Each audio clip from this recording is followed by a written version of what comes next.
Alors les projets missionnaires, en fait, il y a deux choses. D'abord, il y a le fait que toute la pastorale doit être missionnaire. C'est-à-dire qu'il ne peut pas y avoir un projet missionnaire isolé de tout le reste.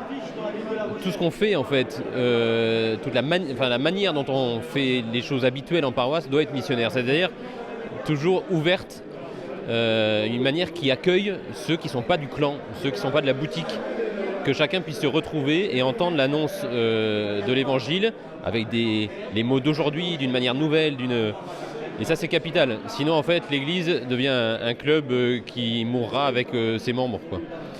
Donc une pastorale habituelle qui doit toujours sur la forme être missionnaire, c'est-à-dire ouverte, accueillante. Et puis après il faut penser des projets propres. Sur le clocher de Fétilly, à la paroisse du Christ Sauveur à La Rochelle, 5 fois dans l'année on va faire un dimanche autrement. C'est-à-dire que 1 heure avant la messe, on va inviter les paroissiens et puis tous ceux qui ne sont pas encore prêts à venir à l'Eucharistie, on va les inviter à se réunir pour un temps de catéchèse avec des témoignages, avec des temps de fraternels, on prend un café ensemble, des chants, etc. Pour à la fois fortifier les chrétiens qui viennent tous les dimanches, mais qui finalement sont un peu plan-plan dans leur foi, et puis permettre à ceux qui se posent des vraies questions spirituelles mais qui ne sont pas prêts à venir à l'Eucharistie, de venir quand même à l'église, de se sentir accueillis à l'église le dimanche, et peut-être qu'un jour on les aidera à passer le cap de venir à cette source et ce sommet qui est l'Eucharistie, quoi. Donc ça c'est un projet parmi d'autres qui a vraiment une ambition missionnaire très claire, quoi. Alors il y a plusieurs projets. Les projets sont principalement pour la pastorale des jeunes, de pouvoir avoir une journée de formation pour tous les jeunes qui ont été confirmés, qui ont reçu le sacrement de la mission, pour les former à la mission et pouvoir aboutir sur une grande veillée, un grand concert où tout le monde est invité, chrétien, non chrétien, et où ils puissent exercer la mission pendant ce concert.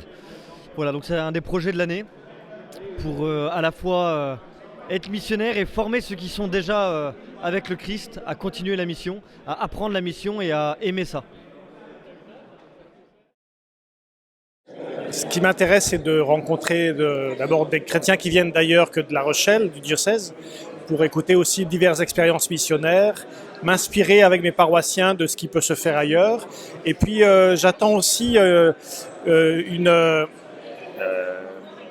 l'envie de vivre un beau moment entre frères et sœurs, dans la louange, dans la fraternité, et on le vit déjà ici avec les prêtres aujourd'hui. Et ça, je trouve qu'on a besoin de ça.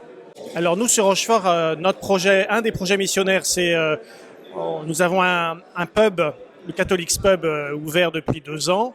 On est en train de repenser à nouveau le lieu et l'animation. Donc ça, c'est quelque chose qui va se poursuivre et s'accentuer encore cette année. Et l'autre projet missionnaire, c'est dans le cadre de la dimanche synodale, mais c'était déjà le cas avant, des petites fraternités que nous avons mises en place depuis 1 an. Et j'espère qu'on va augmenter encore ce nombre de fraternités pour que les gens vraiment aient de la joie à partager ensemble.